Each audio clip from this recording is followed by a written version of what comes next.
It's me again, Kris Krohn, your favorite real estate mentor, and I have beef with you. Do you know how many people I've met over the years that are like, Kris, mentor me, teach me, I'll do whatever you tell me to do, and then I can have whatever you have. But the truth is that the secret sauce is not always in what you do. It's not always in the real estate strategy. It's actually found in your mindset. It's the way that you think. It's the way you perceive the world.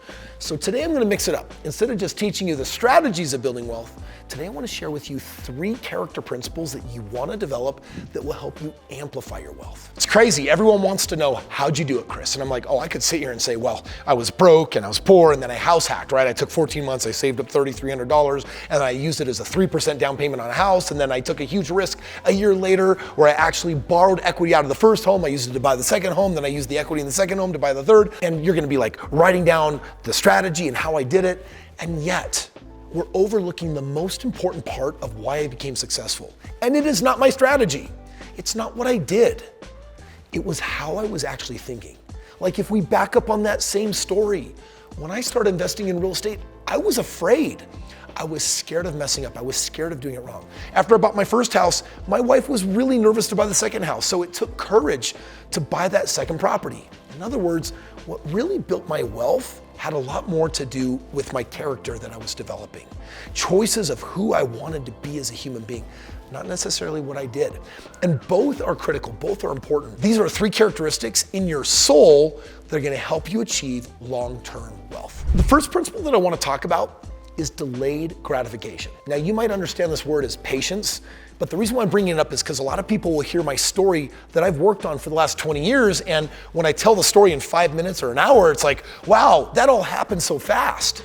But the truth is, there was a 14-month gap of patiently waiting and saving money, which was really hard for me to do back then when I was so poor, so that I could actually have a small 3% down payment on my very first property. For the first 5 years as an investor, I didn't own a single luxury anything. I didn't buy nice stuff. I didn't go out to fancy meals. Literally, I put it away. And it's not that I was leaning into like an impoverished mindset.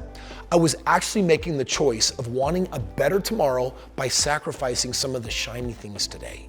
This game of patience is really critical if you want to be a successful long-term investor. Impatience, for example, well, that's immaturity. It's laziness. And what it does is it destroys wealth. Financial freedom, it's not spending freedom now, it's about long-term growth and it's about long-term security. So it's not the short game of, hey Kris, I want to hurry and wholesale a property, I want to flip a property so I can make a quick buck.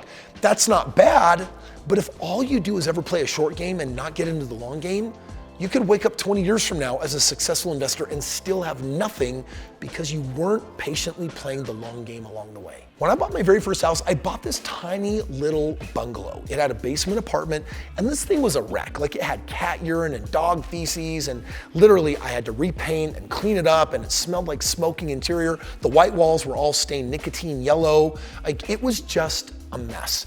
But at the same time, while I bought this very basic introductory home, my buddy who made the same kind of income bought a newer, nicer home on the hill. And I remember visiting his house and thinking, man, I could have bought something like this. Like this house is really, really beautiful. But instead I bought this tiny little bungalow. The reason why I bought it is not because it was older and dirtier and nastier. The reason why I bought it is because I got it $40,000 below market because no one wanted to pay full market price for a house that was in that awful condition. And so I set aside and delayed gratification on something that I really wanted. But if you fast forward 5 years later, I finished building my dream home. A 10,000 square foot home on the golf course in the nicest neighborhood in Utah. And that was my home for 11 years. I got to raise my children in that home for the years that we were there and create all these amazing memories. It was delaying gratification on the first house, the 5th house, the 10th home. I waited until I had 25 homes, had a net worth of $1.6 million, waited till I had a 6-figure residual income, and then it was time for me to say, all right, maybe we're gonna shift strategy, maybe it's time for adding some luxury to my life. Patience is what made me my money. Now, I want to be clear. I am not saying that you should be saving money like Dave Ramsey and accumulating wealth by just stockpiling it and setting it aside. I'm talking about investing. In my life, I had a job that in the beginning was only paying me a couple grand a month. And while I got it to eventually pay me $50,000 a year and $100,000 a year, and on the high end, it got to paying me $135,000 a year, I didn't increase my lifestyle very much. In fact, when I quit that job that was paying me six figures because my real estate was doing better for me, I still was spending less than $4,000 a month, which meant that on many months, I was stockpiling over $10,000 a month in my savings account. I could have bought a Lamborghini, I could have bought a nicer car, I could have upgraded to a nicer house, but why didn't I? It's because I wanted as much of that extra money as possible to feed my investments, because I knew that a day would come that it wouldn't matter whether I invested or not, because I would basically be able to afford anything that I wanted. And if we really lean into the true definition of financial independence and financial freedom, we learn this. Financial independence is when your investment residual income, your passive income, is greater than your lifestyle expenses, which, remember, we've got jobs to cover our lifestyle expenses. Let's say that they're $7,000 a month. When you have enough real estate that's paying you $7,000 a month, you technically can quit your job because you're financially independent or independent of the need of a job. Later, for your dream lifestyle, that's gonna cost you more money. And when your residual income of all of your investments are equal or greater than what your dream lifestyle expenses are, well, then you can consider yourself financially free. The second characteristic that you want to develop that most investors don't, they won't, and as a result, they won't have the success, is consistency. You see, growth is often a long period of nothing and then a sharp jump upward. It's like that hockey stick game. So you never get to reach that big moment unless you're consistent along the way of getting there. Like I remember when I bought my second house, I had owned it for a few years, I was still renting it out, and then nightmare struck. My tenants, they wanted to move out. They kind of wrecked the house about $7,000 worth on the way out. I was frustrated, but I was consistent. I fixed up the house, I kept renting it out, I kept doing my strategy, and a decade later when I sold that house, I made $138,000. I made that money because I stayed in the game. I stayed in the game because I was consistent. You see, consistency gives you a lens into what is truly a good strategy versus something that may be a fluke. Take, for example, a morning routine. I wake up earlier than most human beings so that I can read books, go to the gym, meditate, spend time with my wife and my kids. I do all of those things in the morning so that I basically build my muscles of my body, the muscles of my mind, the muscles of my heart, the muscles of my spirit, and I'm reinforcing positivity so that when I go out into the world and find negativity, I'm ready to meet it head on because I've got a consistent routine for how I build myself up. With investments, it's the same thing. You've got to consistently set money aside every month, which means you got to live within your means, which means if you make, $6,000 a month, maybe you're only spending $4,000 a month. And the difference goes into an account month over month over month, so that finally it's like, because I'm consistent in savings, I now become consistent in my ability to invest. And now it's inevitable. Like as long as you pick the right investments and as long as they have, great growth, you're gonna get somewhere. Consistency is what got you there. The third character that you want to build today that is definitely going to help you build wealth is adaptability. Another word might be changeability. Like human beings are like hugely resistant creatures. And if you want to know why most people retire poor, it's because they get stuck in their ways, even when they're really young. And they think they know best. And it's like, well, I know what's best. It's like, I have 500 million views on all of my social media. And my son, who's 16, just learning how to do YouTube, like he's just started a couple weeks ago. And he had a couple of Minecraft videos that popped, and one of them has 1,900 views. And I said, hey son, let me teach you something. And within 30 seconds of telling him something, he says, Dad, I already know all this. And I promise you he doesn't. And I'm like, that's cool, I'll back off and I'll let you reap what you sow, which in his situation, he may not be tapping into an expert that actually knows what they're talking about. And that's actually what adaptability is. It's your ability to face challenges or difficulties and adjust. Like for example, if we go back to 2009, after we had the Great Recession, the market, both the stock market and the real estate market, crashed and they came down. And it created some interesting opportunities in the market. One of them came to me through two government agencies. Fannie and Freddie Mae had a tape of 187 properties in Ohio and Michigan, and they were gonna sell them at a 92% discount. And I got excited. I'm like, whoa, I can buy $130,000 house for $7,000, $8,000, $9,000, $10,000. So what I did is I raised $1 million to buy all that real estate, raised another $1 million to fix them up, but I didn't know what I didn't know. And because I didn't understand that you couldn't measure the mindset of people in those markets on those side of the railroad tracks, I was buying slum properties that I wasn't really clear on. I was in not really good neighborhoods, and those homes kept getting broken into, things got stolen. Every time I'd fix them up, something bad would happen. And I had to make a choice, either stick with it or adapt. And for me to adapt, I decided to sell everything, pack up, and get out of the market. And in doing that, I lost $1 million. Like, if I hadn't been adaptable, I probably would have lost $3 or $4 million. So even though this is an example of something painful, something good came from it.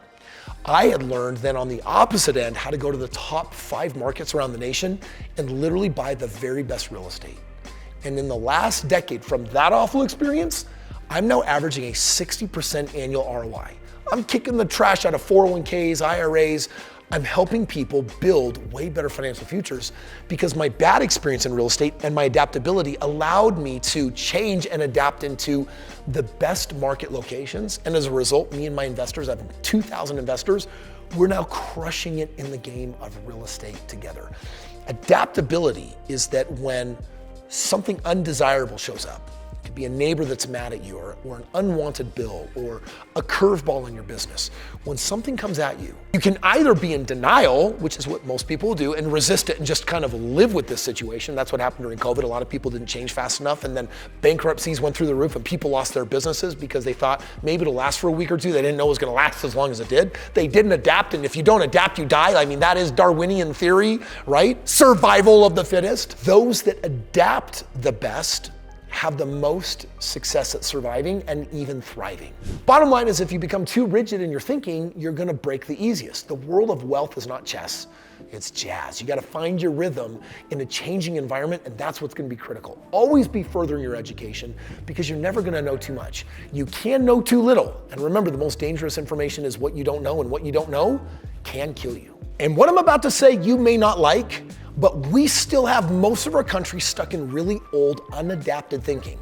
They're still hoping that a 401k or an IRA or paying off their house will be enough to build wealth for retirement. But you're not building wealth. You'll barely keep yourself out of poverty levels. How do I know this? Because the average 65-year-old that's been dutifully pumping their money in a 401k and IRA, on average has $254,000. which is only 3 years worth of living based on what they're currently spending at that time in their life. Or maybe you're following Dave Ramsey and you're trying so hard to get your house paid off, and then you did it. Do you know how many people I'm working with in their 60s that got their house paid off? They don't have a residual income, and now they need to sell their assets, they need to sell everything just to survive, and then they still only run out of money a few short years later? You got to adapt or you're going to die. And how do you adapt? Well, you do what successful people are doing. And you know that 90% of wealth is built in the game of real estate. So here's my question. Why aren't you taking your 401k and your IRA and the equity in your home, and why aren't you putting it into real estate? And the number one reason, you might be thinking, I don't know how. But that's not true. You're a loyal subscriber. You watch my videos, you see me on social media, and I want you to click the link below right now. And I want you to see what I do to help you actually build wealth. Because listen, if you have an excuse like, I don't know how to do it, I'll do it for you. If you say it's gonna be too hard, I'll do it for you. If you say it's gonna be too expensive, let me show you how it's actually not. After all, I literally started with nothing.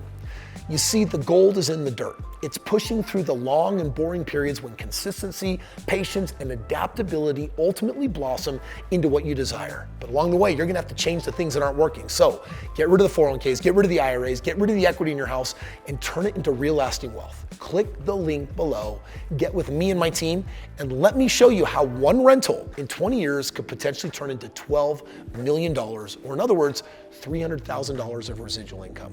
Now that's wealth worth talking about. That's wealth that can matter and make a difference in your world and also in your loved one's world. Click the link below, let's discover. Now, I know in this video I mentioned the word real estate a couple of times associated with the word wealth. And if you listen to me talk about real estate, there's a blueprint that I use for building wealth. And if you'd actually like to know how I would get started if I were you, or what that blueprint looks like, I'm gonna give it to you for free. And it's actually right here. Click this link and let me show you how to get started.